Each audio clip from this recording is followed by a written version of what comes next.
또 중동이라는 지역이 거리상으로는 대한민국과 거리가 꽤 있잖아요. 그렇죠. 그러다 보니까 남일로 생각하면 안 되지만 남일로 생각하게 되는 그런 부분도 없지 않아 있는 것 같아요. 예. 듣게 되는 게 가자지구라는 이름이거든요. 가자지구, 뭐 서한지구도 있지만 주로는 가자지구에 대해서 많이 이야기를 하는 것 같아요. 지금 왜냐면 가자지구에서 지금 전쟁이 벌어지고 있으니까. 네네네. 예. 그래서 거기에 대한 더 관심이 가게 되는 것 같은데 네. 그 서한지구는 가보셨다고 했잖아요. 서한지구 안에는 못 들어가고 네네. 옆에 이제 장벽을 아, 그때 갔다는 보셨던 거죠. 장벽이. 그렇죠, 그렇죠. 가자지구는 가보셨나요? 못 가봤습니다. 서한지구는 네. 예루살렘이랑 아주 가까워요, 그래도. 근데 가자지구는 거의 그 이집트 네. 국경, 그리고 거기 이제 바다, 이스라엘? 지중해 그 바다, 거기 아주 끝에 있기 때문에 가자지구는 사실, 그리고 거기 근처에 아마 저 같은 외국인들은 아마 못 가게 돼 있어요. 또 위험하니까. 그래서 그렇게 가는 걸 아마 중간에 그 막는 경우가 꽤 있어요. 어떤 곳인가요, 가자지구는? 서한지구는 저도 이제 이스라엘 서한지구 갔을 때 네. 그때 정말 물어봤어요. 서한지구보다 더 심각한 게 가자지구다라는 얘기를 해주니까 네네. 아니 여기 봐도 진짜 심각한데 그러면 여기보다 더 심각한 게 있냐 물어보니까 서한지구는 그나마 상대적으로 천국이다. 천국이다. 예, 상대적으로. 상대적으로. 예. 예를 들어서 서한지구에 있는 팔레스타인이 이스라엘 지역에 일을 하러 갈 거 아니에요? 그럼 일을 하러 갈 때 중간에 검문소를 지나쳐야 되거든요.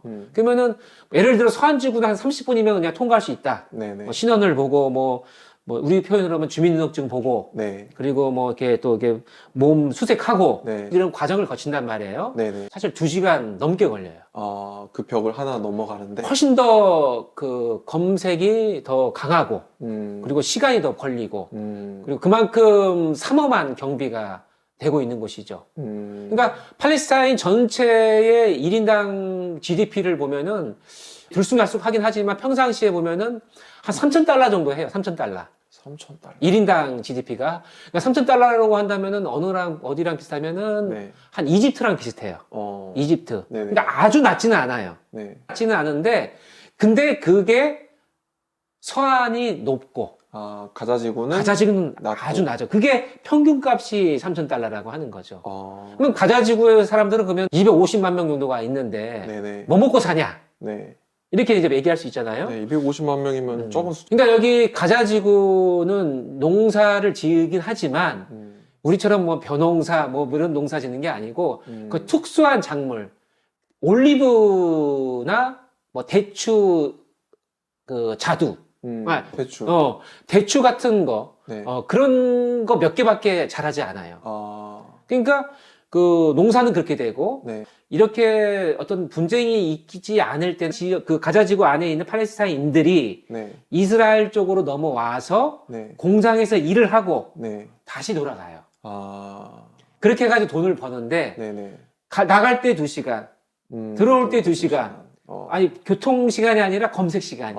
그러니까 새벽 3시에 일어나가지고 나가야 되고. 와, 진짜 힘들겠다. 네. 집에 들어오면은 뭐 밤 10시고. 네. 제가 지금 출퇴근을 1시간 반씩 하고 있거든요.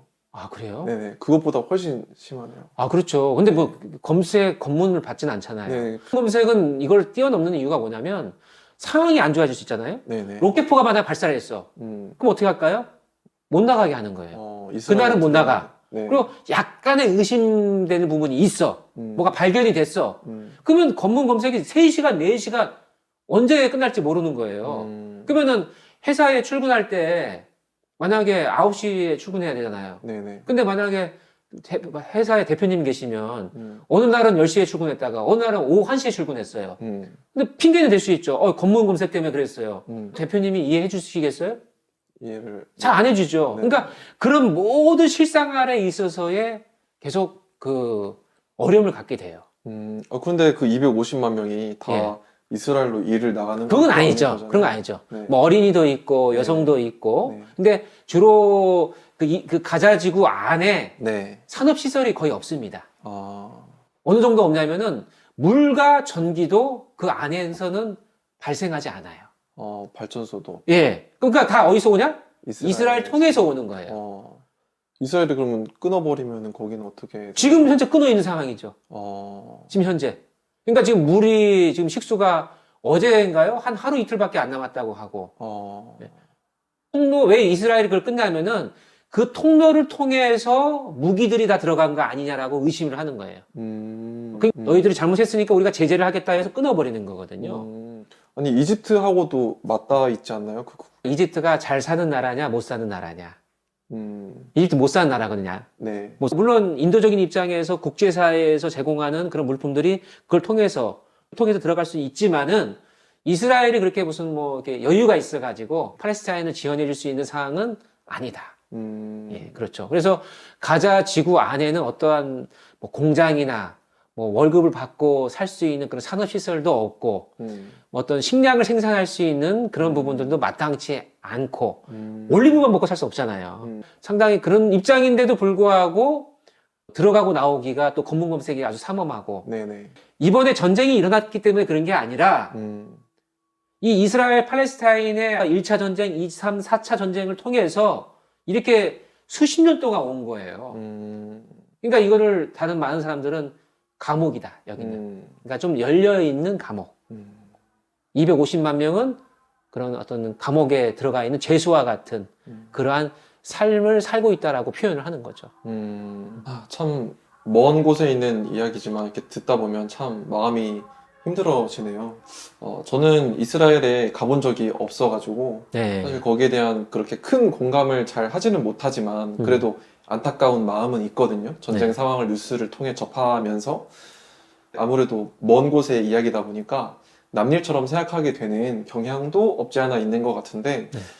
지금 일어나고 있는 그 중동 지역에서의 전쟁이 한반도에는 또 어떠한 영향을 끼치게 될까요? 엄청 큰 영향을 끼치죠. 그러니까 뭐 많은 학자들은 전 세계의 평화가 두 가지 지역에서 좌우된다라고 얘기하거든요.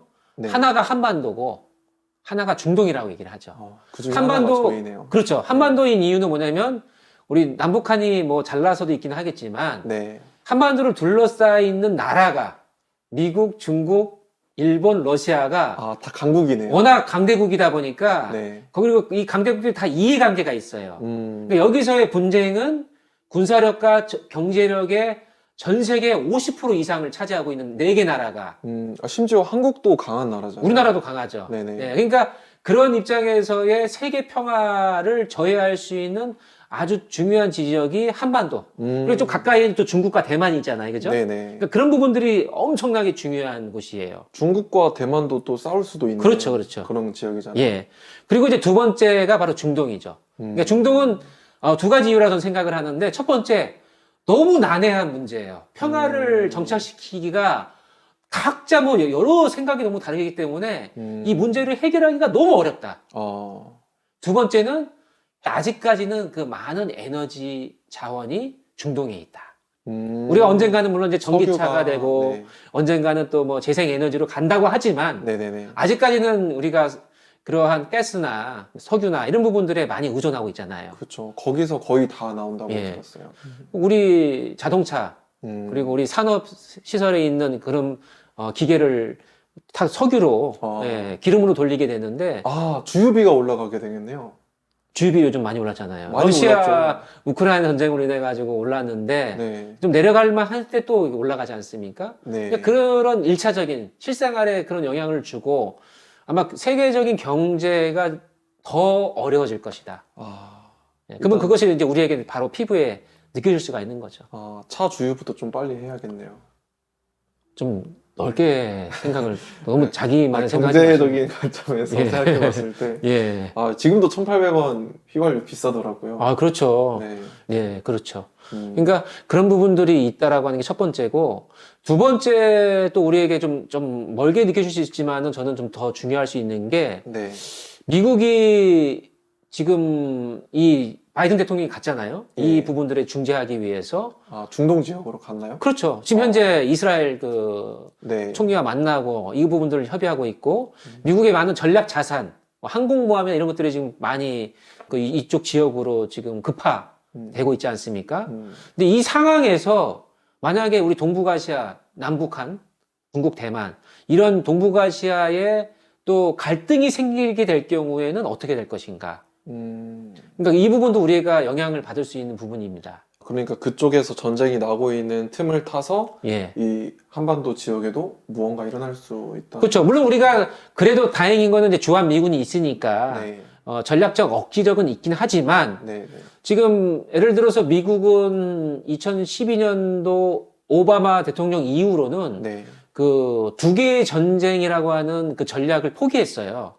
그 90년대 탈냉전 시대, 90년대 들어와 가지고 전 세계에 전쟁이 크게 두 군데가 난다 하더라도 미국의 군사력이 막강하기 때문에 두 개의 전쟁도 수행할 수 있을 정도의 군사를 운영했었단 말이에요. 미국이. 세계의 경찰로서 역할을 그렇죠. 하는 거네요. 두 개의 전쟁도 우리가 수행할 수 있다. 네. 다 이길 수 있다. 근데 이제 아프가니스탄 전쟁인가 이라크 전쟁을 경험하면서 네네. 야, 이게 돈이 너무 많이 든다. 미국이 도대체 우리를 위해서 살아야지. 왜 자꾸 경찰 행사를 해가지고 우리 경제력을 탕진하느냐, 낭비하냐, 이런, 미국 국민들의 여론이 비등해졌거든요. 아메리카 퍼스트. 예, 그렇죠. 네. 아메리카 퍼스트라고 해요. 아메리카 예. 퍼스트. 그러니까 그런 상황에서 네. 지금 미국의 군사력이 많이 좀 줄어들었거든요. 그러니까 두 개의 전쟁이 아니라 이제 한 개의 전쟁도 할까 말까예요. 중동에 개입하지 않겠다는 거예요. 그때도 되게 놀랐었잖아요, 사람들이. 그렇죠. 우리나라 교민들도 어떤 그 긴급 작전 해가지고 겨우 오게 했잖아요. 아프가니스탄에. 네. 또 우리나라를 또 협력했던 아프가니스탄의 난민들도 우리가 함께 태우고 왔잖아요. 근데 그게 바로 2년 전이란 말이에요. 그러니까 미국이 다 손 떼고 있단 말이죠. 근데 만약에 지금 이렇게 군사력과 여러 가지 그 힘이 약화되는 상황에서 그나마 지금 이 중동의 문제를 좀 완화시켜야 되니까 여기에 힘을 쓰리고 있는데 만약에 북한과 중국이 네. 현재 이 동북아시아에서 뭔가 또 갈등을 일으키게 됐을 경우에 미국이 여기에 그만큼 힘을 발휘할 수 있을 것인가. 우리 대한민국의 안보에 있어서도 영향을 준다. 라고 하는, 예, 주한미군이 있어서 다행이긴 하지만 그래도 이 부분에 있어서는 더 긴장감이 높아질 수밖에 없는 상황이다. 네, 생각을 합니다. 그렇군요. 네. 그리고 나가서 이제 우리는 이제 그 통일에 대해서 우리가 얘기를 많이 하잖아요. 네, 북한 주민들이 너무 안타깝다. 네. 북한 주민들에 대한 인권 같은 우리가 인간으로서 꼭 우리 민족으로서만이 아니라 인간 대 인간으로서의 우리가 인권을 생각을 하잖아요. 그렇다고 한다면은 지금 그 인권이라고 하는 것을 저는 우리 중동에까지 가져가야 된다고 봐요. 뭐 그냥 동등하게 뭐 같은 조건으로 봤을 때 우리가 북한 주민의 인권에 대해서 안타까워하고 있는데 지금 북한의 상황과 가자 지구에 있는 팔레스타인 사람들의 상황을 비교해 봤을 때 더 힘들겠죠. 더 어려울 상황일 수도 있다고 보는 거예요. 그럼 우리가 북한 주민들의 인권을 걱정하는 우리의 마음이 어떻게 더 어려울 수 있는 그 팔레스타인 사람들에 대한 마음도 우리가 가져야 된다. 이스라엘 사람들에 대해서. 이스라엘 사람들도 마찬가지로 네, 가져야 네, 되고. 네. 그래서 우리가 이 평화에 대한 그 노력이 우리 한반도에서만 평화로우면 된다라고 생각하지 않잖아요, 우리가. 그렇죠. 예. 그러니까 이러한 극심한 분쟁 지역에 있어서 또 하나의 분쟁 지역인 우리 나라 사람들도 그런 분쟁 지역의 사람들을 걱정해주고 함께 연대해야 되는 부분들이 전 필요하다고 생각을 합니다. 예. 그렇군요. 그러면 이제 그 북토크 내용을 마무리를 하면서 정치 지도자들이 모여가지고 이것을 해결하기 위해서 노력을 하고 있어요. 네. 특히 인질이 많이 또 잡혀간 뭐 20명 이상 잡혀간 그런 국가 같은 경우에 뭐 태국도 있고 지금 어떤 한 나라만의 고민이 아니고 중동에만의 고민이 아니거든요. 왜냐하면 그 침공을 당한 그 이스라엘 그 지역에 그 이주민 노동자로 태국 사람들이 많이 가 있었다가 이번에 인질로 많이 또 잡혀간 거예요. 네네. 그러니까 그 인질의 국적이 한 20개, 30개 국가 이상 됩니다. 그렇죠. 미국 사람들도 많이 있고요. 그러니까 그런 부분에 있어서 전 세계 고민이라고 생각을 해야 되고 특히 또 이거는 국가 지도자만의 고민이 되어서는 안 된다고 생각을 합니다. 이스라엘과 팔레스타인의 이 분쟁의 문제는 여러 가지 문제들이 함께 겹쳐 있기 때문에 사실 많은 어떤 분야에서 또 이와 관련된 부분들에 있어서의 고민을 함께 해야 된다고 봐요. 정치인도 네. 그리고 국제적인 그런 NGO, 그리고 유엔 산하의 또 여러 가지 관련된 그러한 기구들, 다 함께 이 부분들에 있어서 이게 얼마큼 되겠어라고 생각하는 것이 아니라 이 문제를 어떻게든 1%, 2%라도 헤쳐나간다라고 하는 입장에서 우리가 함께 뜻을 모아야 된다고 생각을 합니다.